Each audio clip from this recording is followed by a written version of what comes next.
Hello, welcome back to all of you. It's great to have you back in the studio with us. Today we will be taking up the subject of Does Mythology Hold a Key? This is a talk in a series entitled Karma, Destiny and Choice, and it is my honor to be interviewing Sister Denise, who is a wealth of wisdom and spiritual knowledge on the subject of the law of karma. Sister Denise, it's a pleasure to have you with us in the studio. Thank you. The world is filled with mythological figures and characters. I recall reading stories about Greek mythology and Roman mythology, as well as Hindu mythology. And obviously, those are just three in a vast category of various mythological characters. Do they have any relevance as far as the law of karma is concerned? I think that they do. To me, I also had intense interest in mythology, especially mythology as a key, because mythology tends to be prior to the current era. And the current era is the era of materialism, science, patriarchal system. The main religions of the world are the dominant philosophies. But mythology refers to the pre-Christian dark ages. To me, it connects us quite well with the philosophy of karma, the concept of destiny, and I think it's going to help us to make our choices. One thing that comes to my mind initially is the importance of the feminine in mythology. In Christianity, you have the cult of Mary with all sorts of symbols connected with her, and you have many attributes of the Virgin Mary that correspond exactly with the Indian Shaktis. They are women who are fully armored in plenty of weapons and with very sweet faces and destroying devils, and they are really powerful women. But in the current era, the women are really disempowered, and I think there is a deep connection. Even among the patriarchy, there is a hunger for the mother figure. In Mexico, you have this strange combination of the mother, the virgin, the crone, and the prostitute. These four aspects of the feminine are what the current era puts on women at this time. The virgin, you have to be virgin, you have to be pure, and you have to be young, because we're going to destroy you. If you are sexually active or attractive, then we're going to call you a prostitute, and sometimes we need you to be that, but we're going to punish you for it. The mother, you have to look after me in every possible way and pamper me and so on. I need a mother. And the crone, the old woman, is on one hand the protector of the agriculture, the one who holds the family together, and also the one who knows the mysteries, healing, and also who's ugly and who's going to die. So this current era has this quite negative but ambivalent relationship with the symbol of the feminine. Then the pre-Christian era has the feminine in a very potent, powerful position and is worshipped as a goddess. You also see this in the Greek and Roman mythology, to some extent in the South American mythology and the Nordic mythology. And another mythological character is the androgynous character. And in India there is the character of Vishnu, where there are 4 arms, which is a combination of the male and the female, the couple. And the foundation of human harmonious society is when the man and the woman are in a complementary relationship, and everything goes wrong when the woman is in a subordinate position to the man. And that has been going on for more than 1,000 years. And prior to 1,000 years, there is something we call in Europe the Dark Ages. So what you are saying is, in times gone by, when men and women were on the same level, then the law of karma was balanced, the scales were balanced. Much more balanced, yes. And now that's no longer the case, and so everything has gone haywire. Yes. It starts with relationships. It starts with the idea that a person is either a man or a woman. And the law of karma says you're neither a man nor a woman, you're anyway both. It changes from life to life. So, you know, you have the same number of births in a male body as you do in a female body. So you cannot say, I am a man or I am a woman. You must acknowledge your genderlessness. All morality, traditions, and so on that we live with in the world today are based on this discrimination. Either you're a man or you're a woman. One law for men, another law for women. The law of karma says, what are you talking about? It's the same law applies to everyone, man, woman, child. And so this is a first problem. A second problem is color of body. In the symbolism, in the mythology, the bodies of the goddesses and the male deities are shown sometimes white, sometimes black. In India, which is really the seed place of all of this myth and symbolism, in the north, characteristically people are of paler complexion, and in the south characteristically of darker complexion. So they would take the symbolism to refer to anyone with a dark skin is inferior, anyone with a light skin is superior. But it actually refers to the color of the soul. And the color of the soul is to do with the brightness or dullness. So when the soul is really pure, it's a very bright aura. When the soul is really impure, it's a very dull aura. And then another aspect of it is that the negative energies are characterized by particular colors. As we say, green with envy, yellow with cowardice, white with fear, blue with depression, red with anger, and black with lust. Their face will be tinged a little bit with this coloring, and it can be considered like an aura. Ganesh is the child of God whose head got cut off by God and then replaced with an elephant's head. And this is beautiful symbolism that really gives us something to think about. You are a child of God as a human being. An elephant is symbolic of someone great. The long trunk is symbolic of your discernment power. You know, like people say, oh, I can smell a rat, or I can smell money, or, you can tell it's around. Discernment. Big ears, you know what's going on. Little eyes, you're not looking. You don't poke your nose where it doesn't belong. An elephant is said to have a very long memory. An elephant is always symbolic of humility.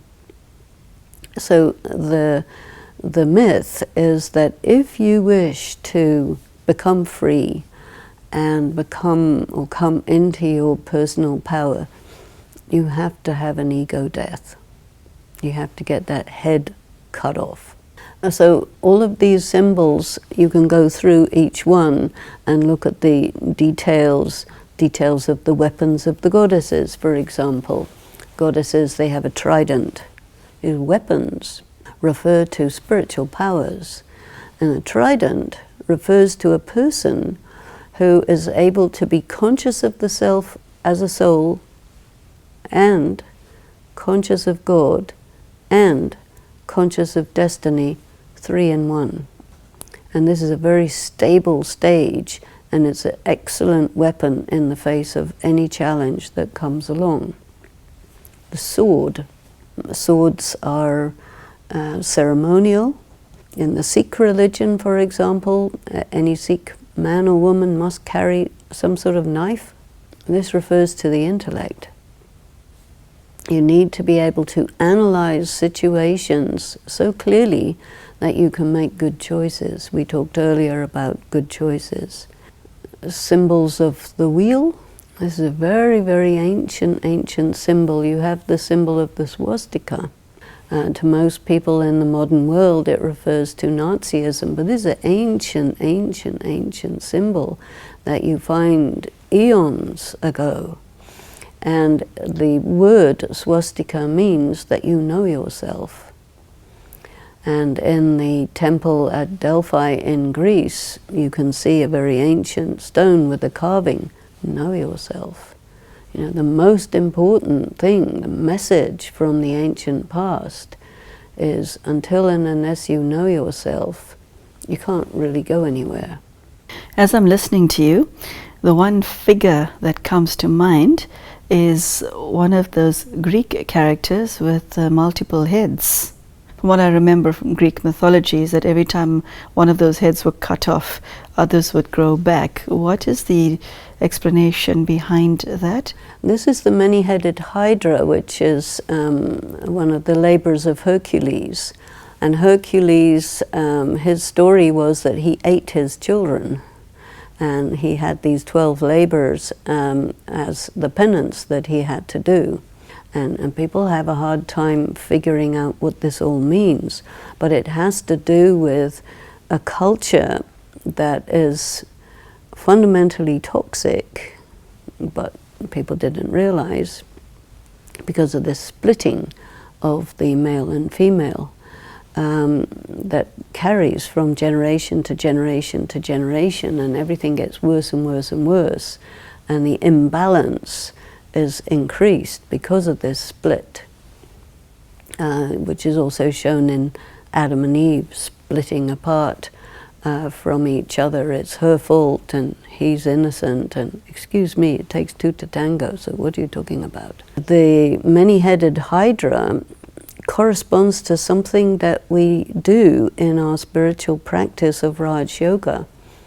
The snake refers to the vices. The snake is anyway symbolic of several things. On one hand, it's symbolic of sexuality. On the other hand is the kundalini, the energy that going up the spine, and it's also in the caduceus, the dual snake, which goes up with the two wings, the symbol of medicine and pharmacy. You heal when all this energy of the two aspects is balanced, and the two aspects is your purity and your sin. They have to be balanced. This is also referred to in the cycle, and the yin-yang symbol. You have to have the dark side and the light side, and you have to acknowledge them and balance them, and then you are free. So the many-headed Hydra, when you cut one off, two grow in its place. This means that if you, by your willpower, try to control one of your character defects, it's going to double in strength. So what Hercules had to do is he had to have a sword in one hand and a torch in the other. So he had to cut and burn. And in the spiritual practice of meditation and Raj Yoga, if you discern a negative characteristic in yourself, just cutting it won't work. You have to sear it with the power of yoga. And it's really this inner power that enables you to transcend your character defects and limitations. And this is all symbolized in this mythology. My mind is now going to the Jewish symbol of the dual triangle. That has been in my mind for many years. Explain that to us. One is the triangle going upwards, and then the other one is where the point is down. So there are many different interpretations of this. In the Judeo-Christian symbolism, you have also the idea of the Trinity. And in India, there is a Trinity, Brahma, Vishnu, Mahesh. This triangle refers to, one is plus, one is minus, one is zero. You have to add spiritual information to yourself. That is absorption.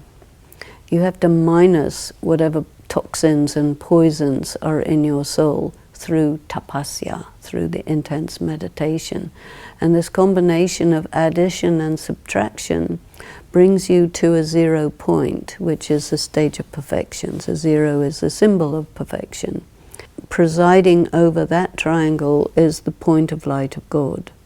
Then the one pointing downwards refers to, okay, you've taken this from God, now you have to give the return to the world.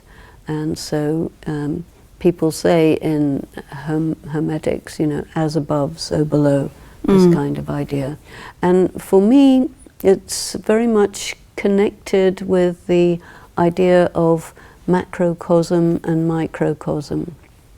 Because transformation cannot be done by, you know, pointing the finger and trying to do something out there. It's always bigger than what you can do. Whatever you do on your own self is going to impact the larger world. And so this is the way of a yogi. You do all the work on yourself in the understanding that anyway it's going to be mirrored in the world sooner or later. I recently watched something which was a program about the Mexican culture celebrating the Day of the Dead. And at first glance, if one is not used to it, it looks morbid. But the more I heard about it and read about it, the more fascinated I became. And from what I understand, this is quite a big celebration in that country. What is that about? Yeah, this is very important, and it's also reflected in many other cultures. In India, you have something called Kali Chodas. And this is where all the souls, or like in Christianity, All Souls Day, there's also the Day of the Dead. So who are the dead? In the Gita, it says anyone who's dead is going to take birth, and anyone who's alive is going to die. So the Day of the Dead has to do with connecting yourself with your previous incarnations and your subsequent incarnations, so that you are very much aware of the whole continuity. And the dead inform the present time. So you need to have a connection with the dead. And in Mexico, it is a Roman Catholic country, but a lot of these rituals come from much older pre-Christian religions, animist religions, and so on. And before Christianity, and that means early Christianity included reincarnation and so on, but later it was excluded. But the Day of the Dead is very much connected with understanding that you reincarnate and you are connected with your ancestors. And even in the spiritual practice that I do, where you're following all your different reincarnations, you're following the reincarnations of the ancestors, because they have to reincarnate, so they're here somewhere. Any historical figure is here somewhere, but in a disguised form. And even the ancients, the gods and goddesses who used to walk the earth, you know, they have now reincarnated as ordinary people, and they are disconnected from their former selves. So I think the celebration of the Day of the Dead is a way to connect us with this cycle. And in Mexico they also have, like we have in India, they have the cycle of 5,000 years, which we know of as the Mayan calendar. Yeah? So all these things are connected, and what they also do, they connect the different cultures with each other. There's a common thread, and there is a common seed. I think that spiritual practice and study is a way to follow all these different paths down to the seed itself. And from the seed, you get clarification on the meaning of all of this. You can put all this tangled jigsaw puzzle together where all the pieces are scattered everywhere.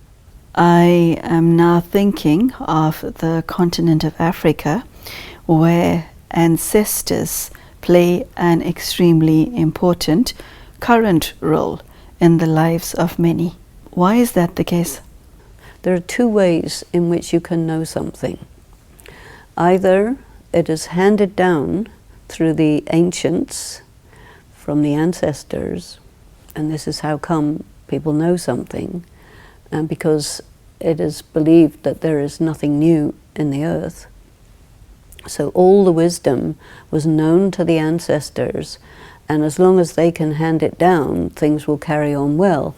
One of the problems in Africa, which is encapsulated in this book, Things Fall Apart by Chinua Achebe, describes how the advent of Christian missionaries broke this and everything became weak. So there's a very, very strong belief that still persists in India. It never was able to be broken in spite of many invasions and so on. So India could hold this ancient connectedness and roots. In Africa, you see, when you try to connect with the ancestors, you're trying to reassert that. But the second way in which you can know something, which has to do with science, is by discovery. And so science really, with Galileo, and then in the 20th century with Einstein and all of this, created information that people could discover and discern and find out. And these ancient and modern ways of knowing are mostly in clash with each other, but what needs to happen is they need to merge together because they are anyway converging. And this knowledge of science and technology, when you put it together with the real spiritual knowledge, becomes the foundation of the coming civilization, and it is a seed of what's next, because the current way of doing everything is falling apart due to this bifurcation of humanity into males and females who are seen to be practically different species. Sister Denise, how do we use all of our understanding and appreciation of symbology and mythology to help us in current day living, specifically within the context of understanding the law of karma? Many individuals have a natural affinity with mythology, and they tend to use it as something which validates an idea and gives it credibility. For other people, mythology is just imagination. But I think the importance is when you can decrypt this material, you realize that mythology has been a way to preserve truth that was otherwise getting destroyed at every turn along the way, and it enabled it to survive. And then once you decrypt it and look at it in all of its splendor, then you can see, yes, this is totally relevant to me today. And then you need to actually shift your consciousness to be able to include the hidden meaning contained within mythology in your daily life. Thank you. This has been extremely educational. So there you go, those of you listening at home. Mythology. We have, as a human race, always had mythology in our midst. There's scarcely a single country across the globe that doesn't have symbology or mythology, not just from now, but obviously from ancient times. And Sister Denise has shared quite beautifully how relevant all of those symbols and myths can be used in our daily life, and how we could understand them and use them to our advantage. So thank you. And thank you at home for joining us. Take care and goodbye.